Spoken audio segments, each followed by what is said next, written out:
Hello, good afternoon. Thank you for joining the Obani's show. It's Tosin once again, and unfortunately, we are going to be missing Uncle C for another week. However, I'm sure you've heard that laugh in the background already. I have with me the beautiful, goal-driven, ambitious Rejoice. Hello, Rejoice. Hello, Tosin. How are you today? Fine, thank you. So, do you want to tell us about you, about what you do? Okay, my name is Rejoice Azodo, and I'm the founder of Live for Africa INSEM Foundation. And currently, we are running this project called Pad Help Initiative. So, the whole idea of Pad Help Initiative is to meet the menstrual hygiene need of teenage girls, especially the less privileged ones. Yes. Oh, okay, that's interesting, and I think that's very relevant right now in Nigeria, if not any other part of the world. But I'm sure it's relevant in many other parts of the world. However, I know in places like Nigeria and Africa, there are many problems that women encounter on a daily basis. So why did you choose to settle for menstrual hygiene? Why did that stand out to you? Okay, why menstrual hygiene? I've heard this particular question a lot of times, and frankly, menstruation is something that affects every woman. Yeah. It doesn't matter your status. And so menstruation is something that occurs regularly. So it now turns out to be like a burden for people who are not privileged enough to manage it. So it's like something that's supposed to be a blessing becoming a burden. And so the whole idea is to relieve these people of this burden. Yeah. It doesn't mean that's the only thing, the only project we intend to run. Yeah. But that's what we want to kick off with. Because we believe that if we can touch this part of their lives, we can touch every other part of their lives. Beautiful. Beautiful. So you mentioned that you're helping to solve the problem of menstrual hygiene, and that's a brilliant thing. However, we know that even with good deeds, with good intentions, there are usually oppositions. Sometimes there are challenges, difficulties. So what are some of the challenges that you face, that your organization faces in trying to deal with this issue? Okay, a lot of people will quickly say money, resources, but I don't think that's the challenge here. Okay. I think the challenge is finding a lasting solution. Most of the time last year, we went out on lots of outreaches, we shared sanitary pads. But the thing is, menstruation is something that happens every month all through your reproductive life. Yeah. And then you are expected to menstruate till about 50 years. So even when we do outreaches and give out sanitary pads, it's just a very short-term solution. Okay. It still doesn't solve the problem. So the problem is not just money, because with all the donations from people with good intentions, giving them parts at intervals still doesn't solve the problem, which is why we are looking out for more lasting solutions. So I think the challenge currently is finding that lasting solutions. Okay. We've had quite a number of options we are considering. We're considering locally making parts within communities where women can resell, and it's not just to be able to manage their period, but as a means of empowering them economically. Yeah. We are looking at solutions like washable parts, which even though it's being used in many places and in different countries, a lot of people still frown at it. They call it glorified rags. I mean, the whole idea is we are trying to put an end to these girls using crazy materials like rags. So why are we, it's like some people are asking, why are you now repackaging the same thing and then offering them? Then we've looked out for solutions like menstrual cup, things that can last for like a year, because some of them are reusable. So, but the question is, if they are so poor that they cannot afford a menstrual cup, so how do they go about it? So I think the challenge right now is, what is that lasting solution to it? Not necessarily money. Okay. So apart from your organization, are there other organizations that you think are coming up with some wonderful, innovative, lasting solutions? Yes, I think WASH has done a lot. Okay. And UN too. But most of the time, I see their programs tilting towards reusable parts, which are the cloth parts, the ones you can wash. But in a country like Nigeria, of course, most of this problem is inherent in developing country. And it also simply means we also have very poor hygiene culture. Yeah. And so if you are giving them this, these are the things we consider. We almost did this last year. Because yes, UN has adopted it in some countries and with some NGOs. But if we give these girls, some of them that live in the slums with very poor hygiene, they don't even have good water, they don't even have, so how do they, so it's possible that it can even breed microorganisms if not well taken care of. And so in the process of solving one problem, you create another. So it sounds like, beyond empowering them materially, these women also need to be, their minds need to be empowered. It seems like there are a lot of things they have to learn. Beautiful. You've answered it. So why menstrual hygiene? Because if you really want to affect a woman's attitude towards her period, you need to affect her mind as a whole. Yeah. When you affect her mind as a whole, you are definitely going to bring out someone better from that person. And so it's not just about menstruation. For some people have been asking me, this year you're not doing lots of outreaches, and I keep telling them it's not just about going to share parts. Our outreaches now are more targeted. Yeah. When we started, we were very zealous about meeting them, but when we got there, we realized that beyond what we were saying, there were other underlying factors, like you rightly pointed out, their mindset. Yeah. And so we need to address things like hygiene. We need to also address things that has to do with their personalities, their self-confidence. Yeah. We need to make them understand that even though they are poor, they live in the slums, you need to think of your life beyond where you are. And so when they are able to gun for something bigger, it also pushes them to seek for a better life. Yeah. And definitely when you have better life, when you are empowered, you make better choices, even better health choices. Yeah, so, talking about empowering their minds, it sounds to me like even schools could do a lot more. Do you think schools do enough? So, not just public schools now, even the very good schools, the private schools where, the fees are ridiculous, so to speak. Do you think they do enough in educating the ladies? And I'm even saying the ladies, but I don't think it's even just ladies that need to be educated about menstruation. Sure. But do you think they do enough in educating their students, rather, not just the ladies now? Well, based on what we have seen, I think they are doing very little. Okay. Especially I don't even want to say especially in the public schools, because we see these problems too in the private schools. Take, for example, one of the most important aspects of managing your period is knowing how to calculate your menstrual cycle. Yeah. And most of the outreaches we've done, we've been to even private schools where 48 out of 50 girls, even the ones that mature enough, that were like in senior secondary, they don't even know what menstrual cycle is, how much more calculating it. So it simply is, in fact, is a very big pointer towards the fact that the knowledge is deficient. Yeah. And is a silent problem.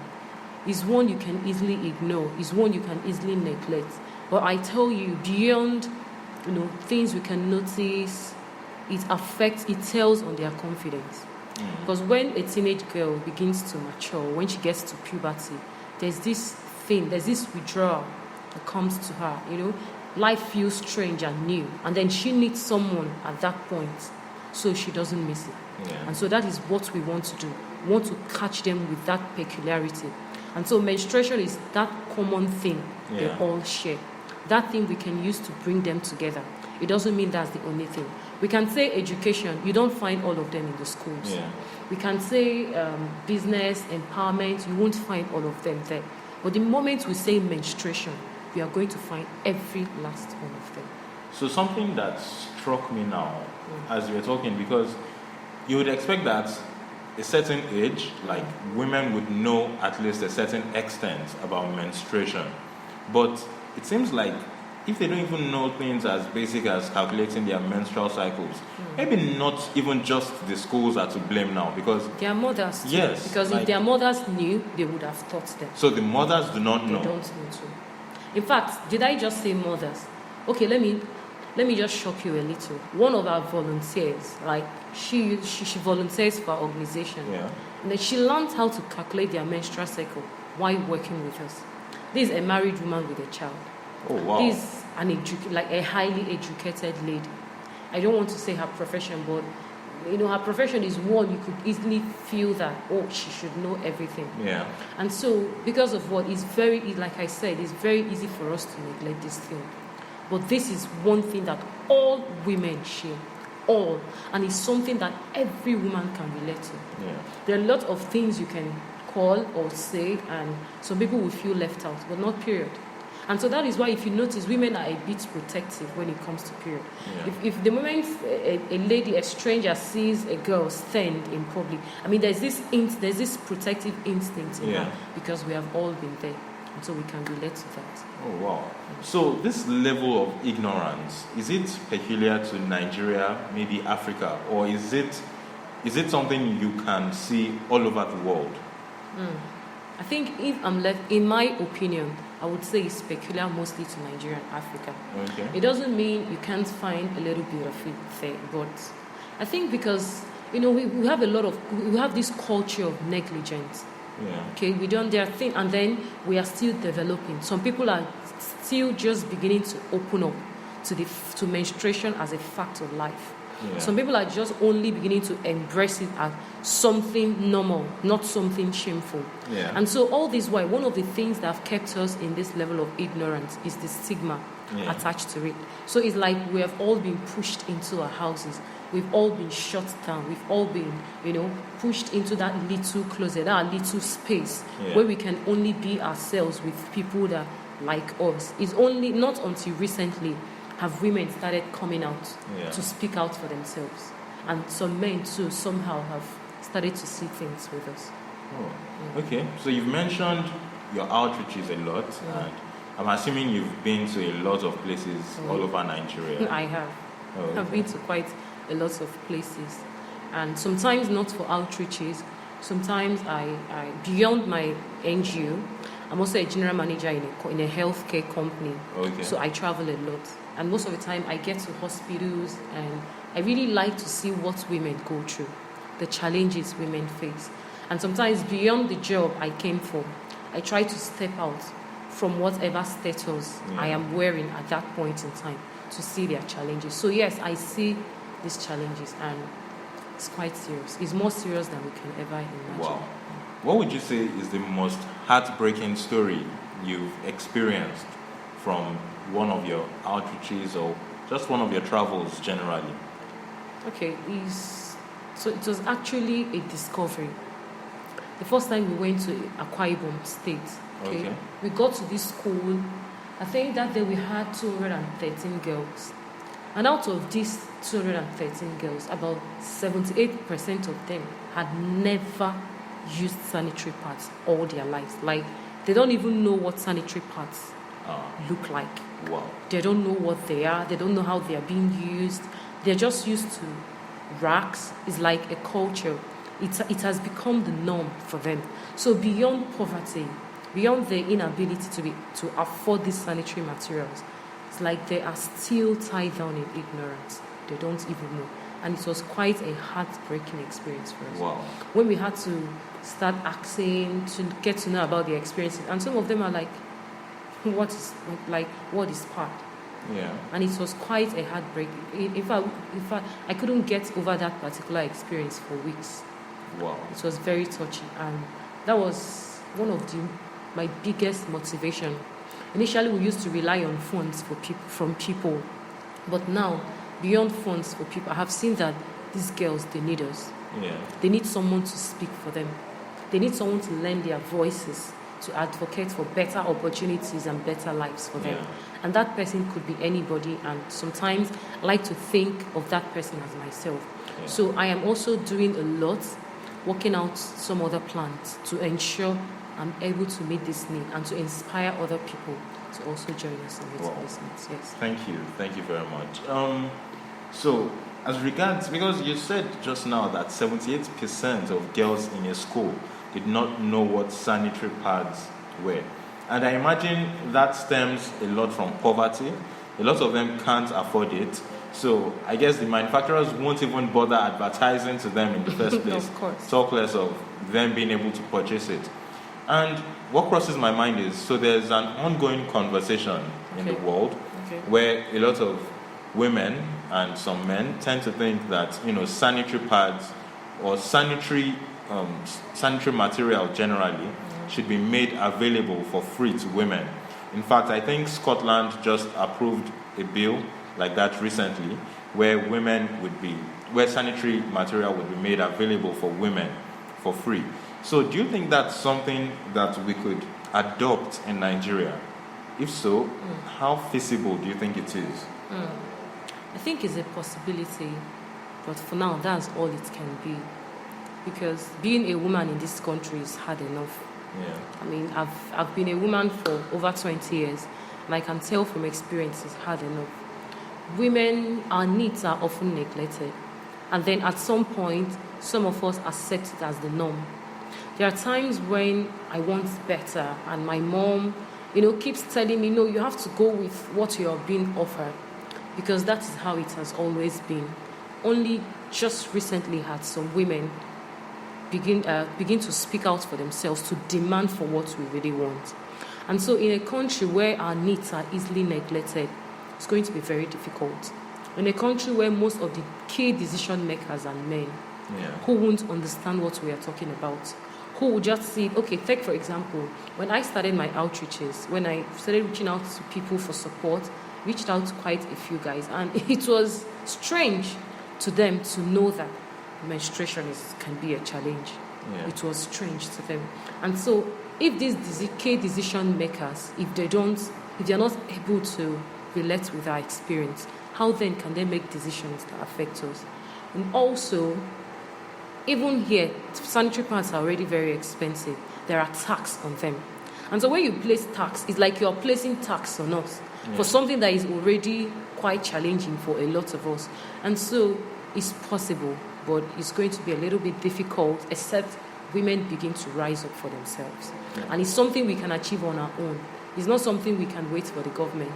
And maybe we might have to take the lead, and then the government will eventually follow when they see that we are very serious. And then there was this crazy idea I've heard about, women getting free sanitary pads with pins, okay? And it's something we can all rise up to do. We can champion it. And it's something that has to come from a place of sacrifice, where I buy one sanitary pad for myself, I buy for someone who is not able to. So I believe if we can take this move, if we can take the lead, who knows, the government could follow through. But if we keep waiting on the government, I think it's going to prolong issues. I think what you just mentioned about, men being the decision makers mostly, and as a result, the needs of women being neglected. I think it's very valid because, I have a couple of female friends as well, and I know that, menstrual pains and menstrual cramps affect women differently. Some are more affected than others. And for some, it's really bad, and they find it difficult to work even during such periods. But you have a male boss, and he hears you're complaining because of menstrual cramps, and he thinks, crazy to him. Crazy. He thinks, why won't you just do your work? Okay, I've had this experience. My cramps can get crazy. Okay, it could get to this point where sometimes I go into a shock. Wow. Yes, it can be that crazy. That's a lot. I've had that experience 3 times. And so the last experience I had, I was in the bank. And then it usually happens on the first day when I'm going to see my period. And so, the last emergency I had, I was in a hospital. So it was very easy for doctors to attend to me on emergency. That's how serious it is, emergency.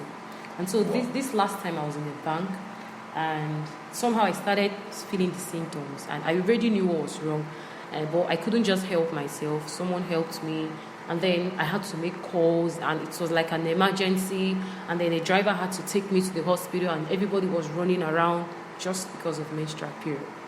And so they were able to resuscitate me and all that. It was a very serious emergency.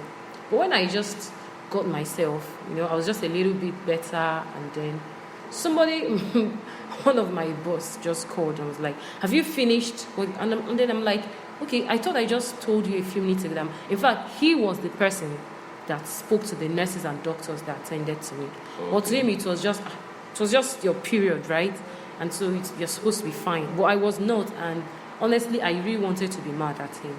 But I couldn't blame him on the other hand, because he couldn't relate. Only the nurses there could relate. So this highlights the level of ignorance when it comes to menstruation amongst men. And quite frankly, I'm not surprised about it, because a lot of men are seemingly irritated and disgusted by menstruation. Like it's not something that's natural. You want to see. Yes, it's true. And so I imagine if you're already so, pushed away from it, it's impossible to learn about it. So how do you think we can actually foster educating men better about menstruation and the other issues that surround it, especially considering the fact that a lot of them are reluctant to learn to start with? Okay, for me, I think the strategy is more awareness. I mean, women, we've downplayed this problem for quite a long time. We've kept silent. And so I really don't blame them, because when you are silent, people will know what you're going through. I think more awareness, more campaigns to commonize menstruation as a normal fact of life. So take for example a man, you keep hearing it every day. There's no shame, there's no stigma, there's nothing about this. I think over time it's going to stick as a normal fact. So I think for now, that's what we can do. More awareness everywhere, using every means. Social media, on the roads, if possible, put them at the back of exercise books. Like, let men see it everywhere they go. Put it at the top, put them as pens, jotters, anything. If possible, do the advert on household utilities and items. So wherever they go, they are seeing it. So the message keeps ringing on their heads till it sticks. And I believe when it sticks, when they begin to understand that it's a normal fact of life, and also when they begin to understand the challenges we face, I think things will be better off for us. Because it's a little bit challenging when you're sharing your problem with someone who really can't relate. The person can try to be empathic, but you can't compare it with someone who really understands what you are going through. So I think we need to, as much as we can, make them understand. So in the spirit of learning, what are some other issues, that arise from menstruation or bad menstrual hygiene? I know dysmenorrhea is something that, most women face already. But what are some other things that, might not be common amongst every woman, but, can arise as a result of menstruation or can be a result of bad menstrual hygiene? Infection, for starters. And some of these infections cause what we call PID, pelvic inflammatory diseases. On the long run, they can lead to infertility. I mean, it's something that happens on the long run. Infertility? Yes, infertility. Wow. PID, yes, it can lead to infertility.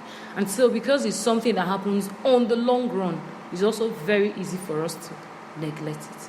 It's very easy for us to overlook menstruation as a factor, but it is a very big factor. Another thing that can arise from poor menstrual hygiene is low self-esteem. I mean, being embarrassed, being disgraced. But it's different for enlightened women like us. It doesn't matter what it is. Even if I ever find myself in a situation where somehow, which I know might not happen, but let's say I ever find myself in a situation where maybe I'm being embarrassed, I'm stained, or it's not going to be a big deal to me, because I've gotten to that point where I know that this is at the core of my femininity.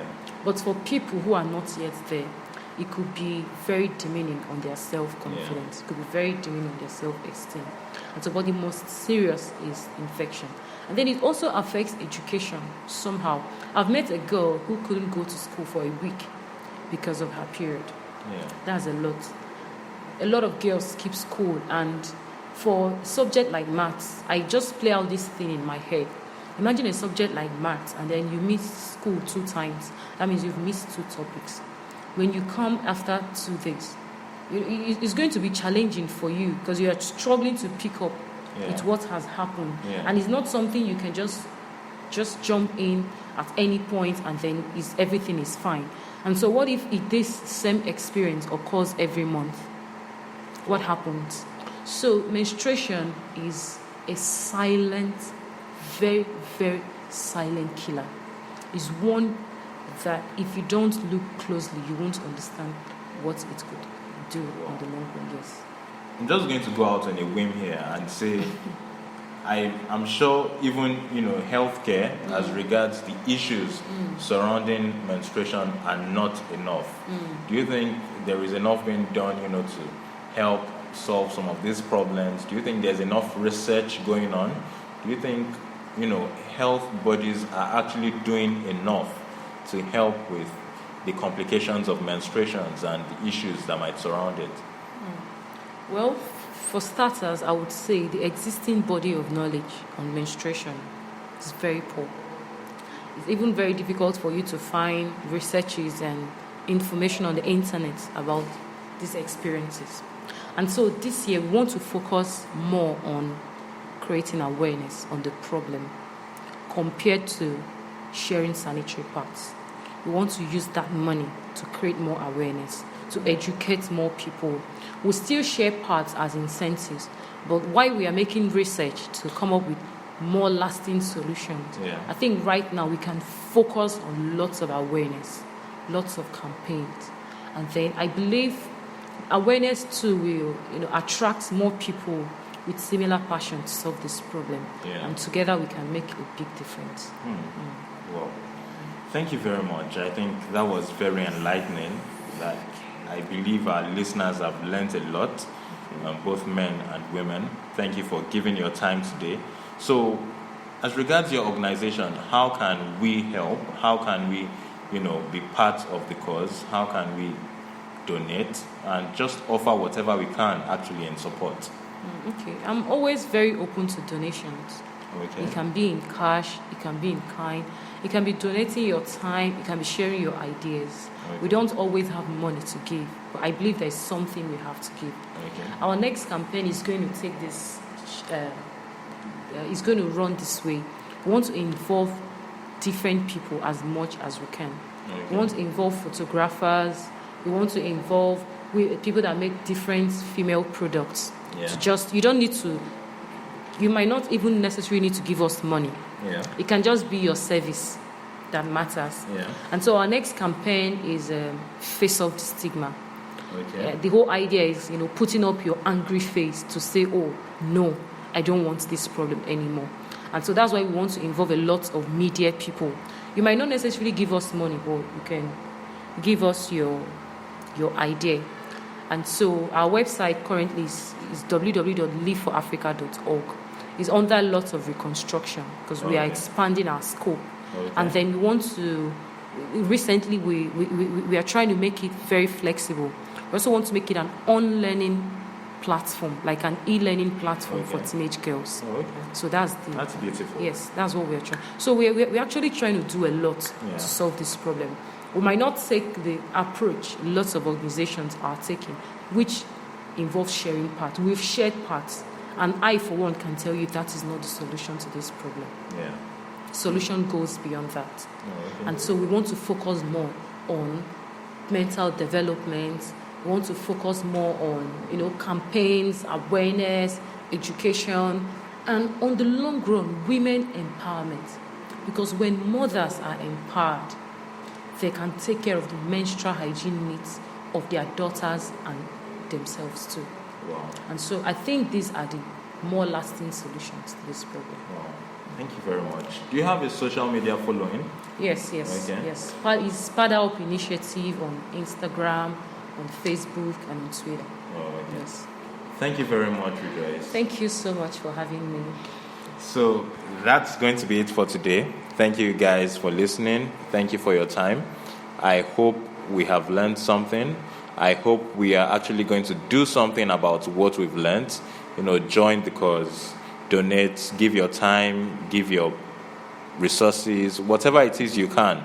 But remember, there are people out there who need your help, and there is nothing better than putting a smile on the faces of people who need that help.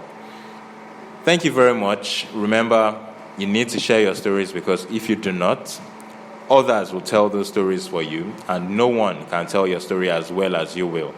Thank you very much for listening, and have a wonderful week.